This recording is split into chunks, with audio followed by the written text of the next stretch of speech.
Monish, can you speak little loudly? Yeah, sir, sure. So let's start with how to analyze an IPO. So basically, you must have heard a lot about IPO these days, like LIC IPO is coming and Paytm IPO is coming. Also, you must have heard about Nykaa. You girls must know much about Nykaa.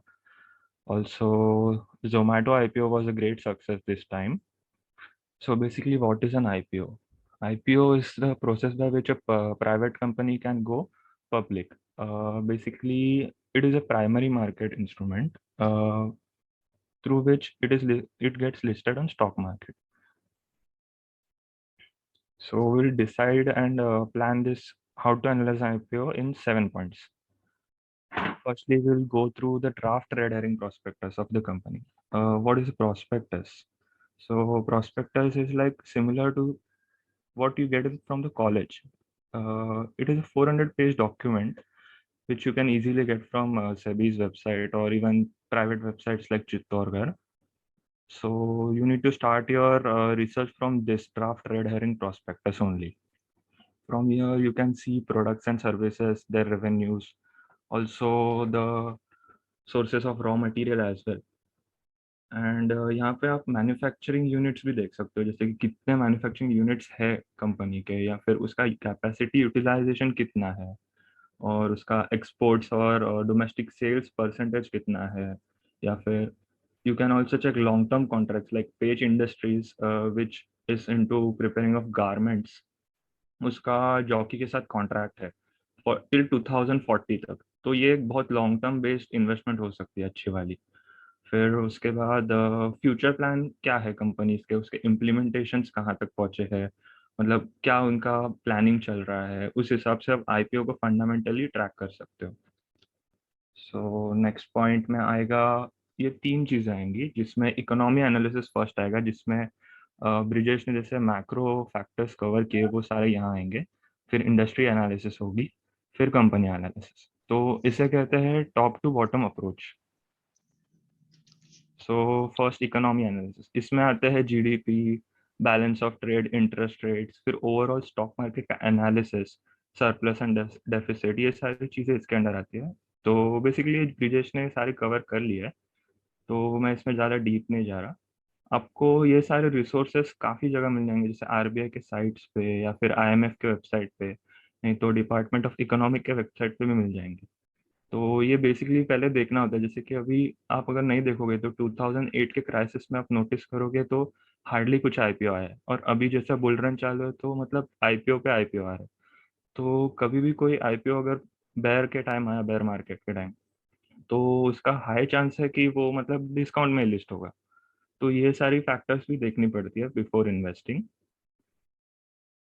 फिर next is industry analysis. इसमें एक ऐसा particular sector का analysis करना चाहिए. तो मतलब जिस कंपनी, वो कंपनी जो सेक्टर की है उसका एनालिसिस पहले करोगे तो ज़्यादा बेटर है. Like we need to analyse the industry. There might be times when the company is doing well but the overall industry is not supporting the growth. Like अभी स्पेशलिटी केमिकल्स का देख लो, जैसे चार्मी ने बताया कि मतलब स्पेशलिटी केमिकल्स ग्लोबली 5 to 6% से maximum grow हो रहा है, जबकि इंडिया में 12% से ग्रो हो रहा है. तो इंडिया का स्पेशलिटी केमिकल्स में कंपनीज में इन्वेस्ट करोगे तो ज़्यादा बेटर है. क्योंकि जैसे दीपक नाइट्रेट और लक्ष्मी ऑर्गेनिक्स का मतलब फंडामेंटल्स देखोगे तो आप नोटिस करोगे कि उनका सेल्स ग्रोथ काफ़ी बढ़ रहा है. अभी सबका कैसा हो रहा है, मतलब यूएस कंपनीज वगैरह का, कि उनको सिर्फ चाइना पे डिपेंडेंट नहीं रहना है, उन्हें चाइना प्लस वन स्ट्रेटेजी चाहिए जिसमें इंडिया है वो. तो इंडिया को काफ़ी अपॉर्चुनिटीज मिल रही है उस वजह से. तो ये वन ऑफ द फैक्टर है, इंडस्ट्री को एनालाइज करना चाहिए. फिर कंपनी का सेक्टर का, ओवरऑल सेक्टर का फ्यूचर प्रोस्पेक्ट है, जैसे कि ऑटो सेक्टर. ऑटो सेक्टर में पूरा एक रिवॉल्यूशन होने वाला है, मतलब इलेक्ट्रिक व्हीकल एक बड़ा चेंज लाने वाले. तो इसका फ्यूचर में ग्रोथ बहुत है. तो एज ऑफ नाउ आप इन्वेस्ट करोगे प्रॉपरली डिसाइड करके कि कौन सा इलेक्ट्रिक स्टॉक अच्छा है, तो वो इंडस्ट्री वाइज काफ़ी बेटर है. फिर इसके अलावा सेक्टरल एनालिसिस में आप कॉम्पिटिटर्स को देख सकते हो. कॉम्पिटिटर्स कितने, मतलब कौन है, कैसे ब्रांड्स क्या है उनके, या फिर जैसे जियो ने डिसरप्ट किया पूरे इंडस्ट्री को, पूरे टेलीकॉम इंडस्ट्री को डिसरप्ट किया. तो ये सारे फैक्टर्स आप पहले देखोगे तो बेटर रहेगा. Next is company analysis. In this, we have to understand the business model of the company, totally how it works, how they perform their task, and कैसे होता है manage. वो सारी चीज़ें इसके अंदर आनी चाहिए. फिर इसके बाद उसके फंडामेंटल्स चीज़ें आनी चाहिए, जैसे कि पीएनएल. और उसमें पीएनएल में क्या दिखना चाहिए, जैसे कि growth rate, sales growth rate ideally मैं एक्सपेक्ट करता हूँ कि 10% के अराउंड रहना चाहिए. तो मतलब ईयर ऑन ईयर ग्रोथ 10% रहना चाहिए.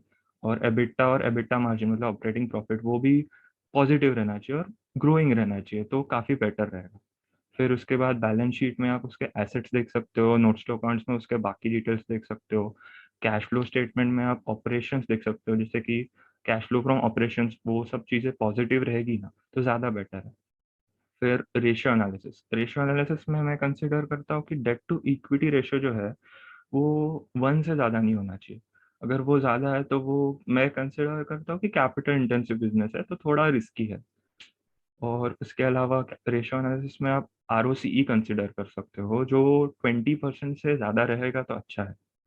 फिर प्रमोटर का होल्डिंग कितना परसेंट है, अगर प्रमोटर का होल्डिंग काफ़ी कम है तो प्रमोटर का खुद का कंपनी में बिलीव कम है, ऐसा कंसिडर कर सकते हैं. तो प्रमोटर का होल्डिंग जितना ज़्यादा होगा उतना ज़्यादा अच्छा है. फिर उसने कंपनी ने कैसे परफॉर्म किया कोविड के टफ टाइम्स में, वो भी एक बार देख लेना चाहिए. फिर modes like cost leadership, differentiation और मोनोपोली, कंपनी का ब्रांड्स क्या है, कंपनी का प्रोडक्ट डिफरेंशिएशन क्या है, वो सब उसके काफ़ी बड़े मोड्स एडवांटेजेस हो सकते हैं. फिर बैकग्राउंड ऑफ मैनेजमेंट, ये मुझे सबसे इम्पोर्टेंट पॉइंट लगता है, क्योंकि कॉर्पोरेट गवर्नेंस अगर खराब है कोई कंपनी का तो फिर वो कंपनी में इन्वेस्ट करके कोई पॉइंट नहीं. आप कुछ भी देख लो उसका कैसे भी परफॉर्म करे, उसका अगर बोर्ड ऑफ डायरेक्टर्स और उसका मैनेजमेंट ही वीक है तो फिर वो कंपनी ग्रो होने का पॉसिबिलिटीज बहुत कम है. जैसे कि अब यस बैंक देख लो, उसमें जो इश्यूज आया वो उनके मेन बोर्ड ऑफ डायरेक्टर्स और उनके वजह से ही आया. फिर कंपनी का रिसर्च एंड डेवलपमेंट एक्सपेंसेस कितना हो रहा है, क्या वो सच्ची में रिसर्च में कुछ एक्सपेंड कर रहे हैं कि नहीं कर रहे हैं. अगर वो कर रहे हैं तो अच्छी बात है, अगर कर रहे हैं तो भी बहुत ज़्यादा कर रहे हैं क्या. अगर बहुत ज़्यादा कर रहे हैं तो दैट इज ऑल्सो रिस्की. फिर वैल्यूएशन ऑफ द कंपनी, अलग अलग टेक्निक्स है जिससे वैल्यूएशन करते हैं, डीसीएफ मॉडल, पी रेशो, फिर पीईजी रेशो से आप कंसिडर कर सकते हो, ईपीएस, रिटर्न ऑन नेटवर्थ, ये सारी चीज़ें आपको मिल जाएंगी. इसके अलावा आप प्रॉस्पेक्टस में चेक करोगे तो प्रॉस्पेक्टस में एक अलग सा सेक्शन होता है जहाँ पे लिखा रहता है कंपैरिजन विद लिस्टेड पीयर्स. वहाँ पे आपको जो ऑलरेडी लिस्टेड कंपनीज है उनके साथ आपको कंपैरिजन दिख जाएगा. उसका सारा मतलब रिलेटेड टू फाइनेंशियल्स कंपैरिजन दिया है, हमेशा रहता है. वो एक सेबी ने प्रिस्क्राइब किया हुआ प्रोस्पेक्टस में फॉर्मेट है, तो वो कभी चेंज नहीं होता, वो आपको हमेशा हर कंपनी के प्रोस्पेक्टस में मिलेगा ही. फिर you can check the grey market premium as well. Grey market premium आपको IPOWatch.in करके वेबसाइट पे दिख जाएगा. इस पे ज़्यादा डिपेंडेंट नहीं रहना चाहिए, बस ये ऐसा रेफरेंस जैसा रहना चाहिए. फिर other points like mergers and acquisition कितने हुए हैं कंपनी के, और मतलब उसका कितना कैपिटल इन्फ्यूज हो रहा है, वो सब चीज़ें भी देख लेनी चाहिए. फिर next is check litigations if any along with risk factors. अगर कंपनी पे कोई लिटिगेशंस है तो वो एक रिस्क फैक्टर माना जाता है, केसेस बहुत ज़्यादा है तो वो एक नेगेटिव पॉइंट कंसिडर करते हैं. और उसके अलावा रिस्क फैक्टर में ये भी एक पॉइंट आता है कि कभी कभार क्या हो जाता है कि टॉप 10 कस्टमर्स कंपनी के जो रहते हैं वो पूरा 90% बिजनेस ये होता है, मतलब 90% बिजनेस उनसे आता है. तो अगर एक भी कस्टमर गया तो उस वजह से सेल्स को बहुत मेजर इम्पैक्ट पड़ सकता है, तो ये एक मेजर रिस्क फैक्टर हो सकता है. तो मतलब ज़्यादा एक पर्टिकुलर कस्टमर्स को लेके बिजनेस हो रहा है तो वो भी एक रिस्क है. थोड़ा सा ऐसा डाइवर्सिफिकेशन होगा तो अच्छा है. फिर नेक्स्ट इज आईपीओ डिटेल्स. इसमें आता है आपके बेसिक आईपीओ के डिटेल्स. फिर अगर फ्रेश इशू है तो फ्रेश इशू में कितना मतलब उसका यूज़ क्या होने वाला है, उसका बिजनेस ऑपरेशंस में यूज़ होने वाला है, उसका कैपिटल एक्सपेंडिचर में यूज़ होने वाला है, और डेट रीपेमेंट में यूज़ होने वाला है.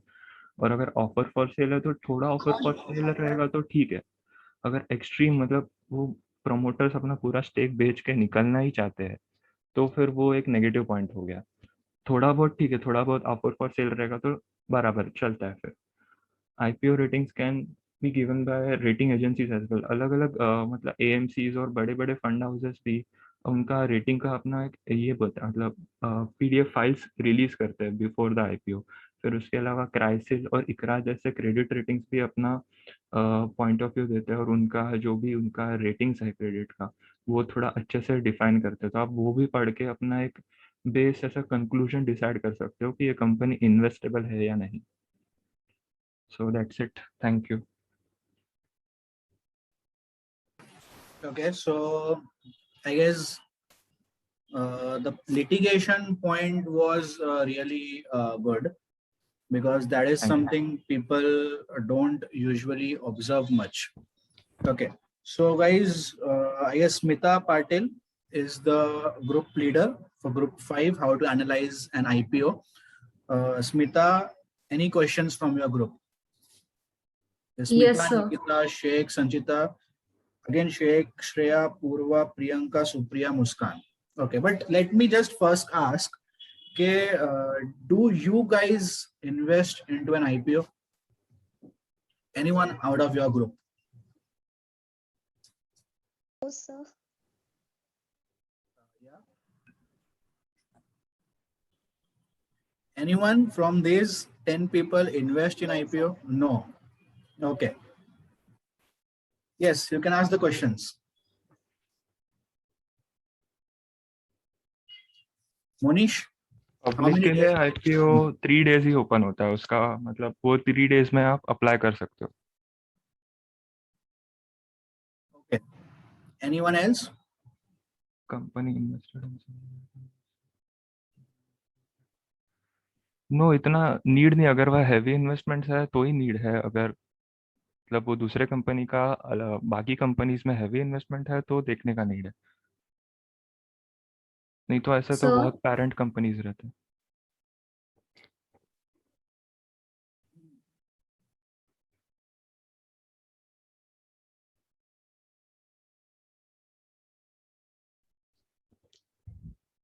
Yes, most of the time it is the same with the government as well, but because government को उनसे काफ़ी डिविडेंड वगैरह भी मिलता है, तो इसके लिए भी गवर्नमेंट हेल्ड करती है। जैसे बीपीसीएल वगैरह से उनका गवर्नमेंट का सिर्फ ये इनकम ही है, मतलब डिविडेंड इनकम ही है, तो वो लोग वहाँ से ज़्यादा ग्रोथ एक्सपेक्ट नहीं करते।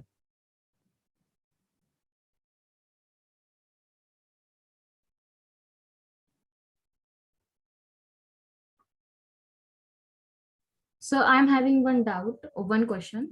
Yes, How much tax I have to pay on returns for a particular IPO? There are no tax if you don't book any profits.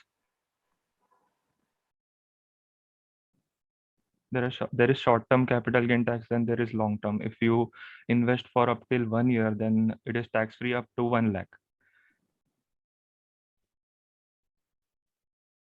If you are here for listing gains, then फिर वो short term capital gain पे 15% पे tax हो जाता है।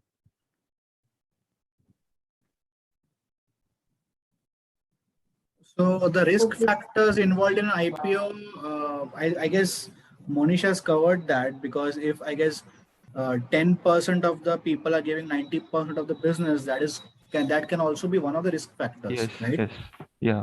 Promoter holding is also one of the risk factors.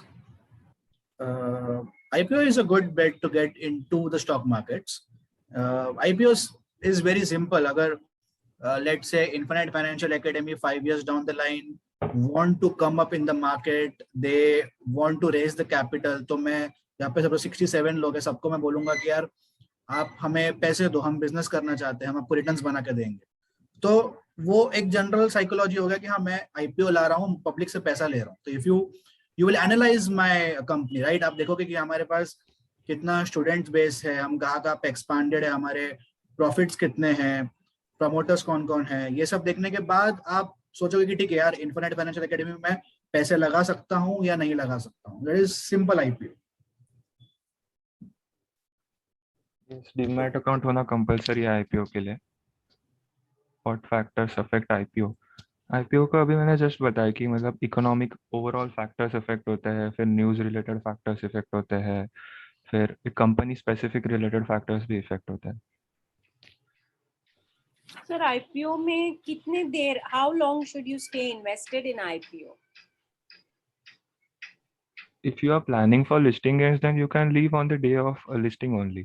But if you have plans for future, if you have analyzed the business properly, then you can keep it for long term. That depends on your investment horizon. But generally, IPO returns fall drastically in a year or so. So, is it advisable? Actually, that depends on the company, at what valuation the company has came. If you feel the valuation is very high and you feel this is because only of the bull markets, then you should take the profits and reinvest again later. Okay. Yeah, I guess that was a very nice answer, Monish, because जैसे कि Monish said के electric cars आने वाली है, तो अगर मैं कोई ऐसे बिजनेस में इन्वेस्टमेंट कर रहा हूँ जिसका फ्यूचर है, तो I can stay invested and अगर मुझे लग रहा है कि वैल्यूएशंस बहुत है, तो प्रॉफिट में बुकिंग करके I can wait for the stock to come down and then I can reinvest. So that is one thing. And also, ma'am, one thing what happens, what I have observed, के majority of the investors come for short term only. कि भाई IPO list होगा, मैं बेच के profit लेके निकल जाऊंगा. तो जब भी वो होता है तो स्टॉक नीचे आता है. बट कुछ कुछ अच्छे है, जैसे IRCTC आया था, डीमार्ट आया था, इसने काफी अच्छे रिटर्न्स दिए हैं एंड लोग इन्वेस्टेड है उसके अंदर अभी भी. सो या, this is about the IPO.